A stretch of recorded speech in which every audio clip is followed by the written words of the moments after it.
भाजपा लोगों का उपयोग, जनता का उपयोग अपने राजनीतिक हितों के लिए करती है और अपने राजनीतिक हित पूरे हो जाने के बाद लोगों को मझधार में उनकी हालत पर छोड़ देती है।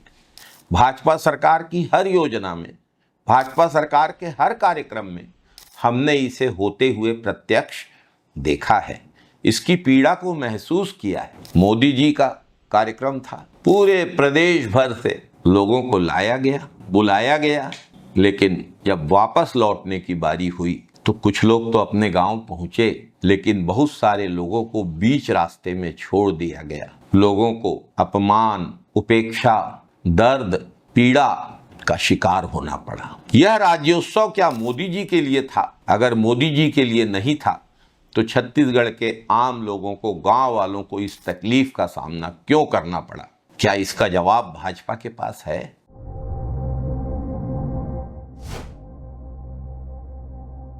नमस्कार साथियों, बोईझिटी गांव तिल्दा नेवरा का, वहां के 40 लोगों के साथ जो कुछ भी राज्योत्सव के दिन हुआ, बेहद शर्मनाक। छत्तीसगढ़िया लोगों के शोषण और उपेक्षा की तस्वीर। बहला फुसला के प्रधानमंत्री के कार्यक्रम में शामिल होने के लिए बस में बैठाल के भाजपा के नेता ले गए, लेकिन लौटते वक्त वे लोग भूखे प्यासे थे, अपने आप को ठगा हुआ महसूस कर रहे थे। तिल्दा से अपने गांव तक पैदल लौटने के लिए मजबूर हुए वो लोग। कमोबेश यही स्थिति पूरे राज्य में हुई है।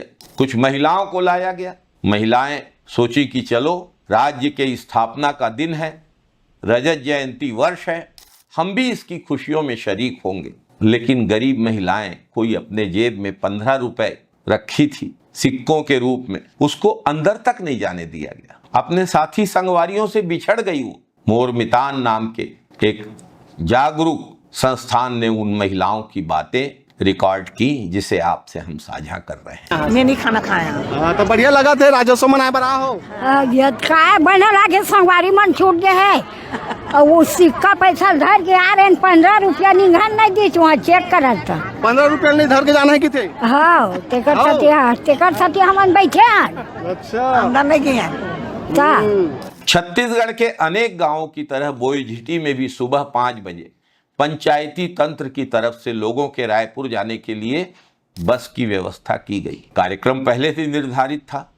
इतनी सुबह से जब गांव वाले जा रहे हैं तो गांव वालों के लिए चाय, पानी, खाने, नाश्ते की कुछ व्यवस्था करना था। अगर व्यवस्था नहीं हो सकती तो गांव वालों को साफ साफ बता देना था। गांव वालों को जब खाना, पानी, नाश्ता कुछ नहीं मिला, वे लोग भूखे प्यासे बस से लौट रहे थे। तिल्दा में एक होटल में अपने पैसों से कुछ चाय नाश्ता लेने के लिए उतरे।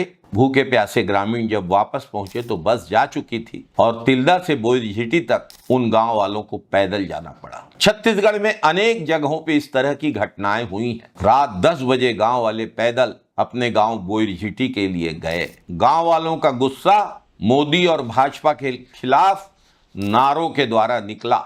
अब पूरा गांव उद्वेलित है, आंदोलित है, पूरे गांव में आक्रोश व्याप्त है और पंचायत स्तर पर विरोध की तैयारी चल रही है। गांव वाले ऐन राज्योत्सव के दिन अपने स्वाभिमान के साथ हुए इस खिलवाड़ का हिसाब मांग रहे हैं। गांव वालों का जो अपमान हुआ है उससे रोष व्याप्त है पूरे छत्तीसगढ़ से। जिस तरह से लोग और बोईझिटी के लोग भी रजत जयंती राज्योत्सव का हिस्सा बनने गए थे, जो उपेक्षा की गई है छत्तीसगढ़ वासियों की, छत्तीसगढ़िया लोगों की, वो इस बात का जीता जागता सबूत है कि यह राज्योत्सव सत्ताधीशों का राज्योत्सव था, मोदी का राज्योत्सव था, छत्तीसगढ़ के लोगों का राज्योत्सव नहीं था। काम आए तो बुलाओ और काम निकल जाए तो भुला दो, यही भाजपा की कुचाल है।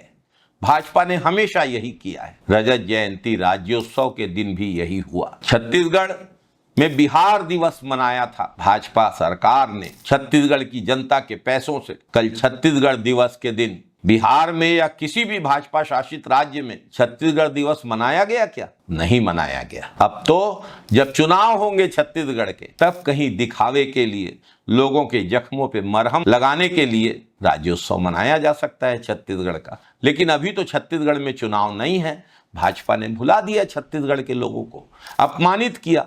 छत्तीसगढ़िया लोगों का अपमान हो तो हो, मोदी के कार्यक्रम में भीड़ होना चाहिए। भाजपा को बस इससे मतलब है। मोदी जी की चापलूसी से और छत्तीसगढ़िया लोगों के हितों को नजरअंदाज करने की राजनीति को भाजपा कब बंद करेगी? ऐसा ही रवैया रहा तो जनता का विश्वास और भरोसा टूटेगा। राजनीति में सत्ता और कुर्सियों की चमक कभी भी बंद हो सकती है। समय आ गया है कि बोईझिटी और छत्तीसगढ़ में जहां जहां ऐसी घटनाएं हुई हैं, दोषियों को चिन्हित किया जाए, उन पर कार्यवाही हो। छत्तीसगढ़ के स्वाभिमान के खिलाफ भाजपा द्वारा किए गए कृत्यों को भुलाया नहीं जा सकता। जय छत्तीसगढ़, जय जय छत्तीसगढ़। जय हिंद साथियों, वंदे मातरम साथियों।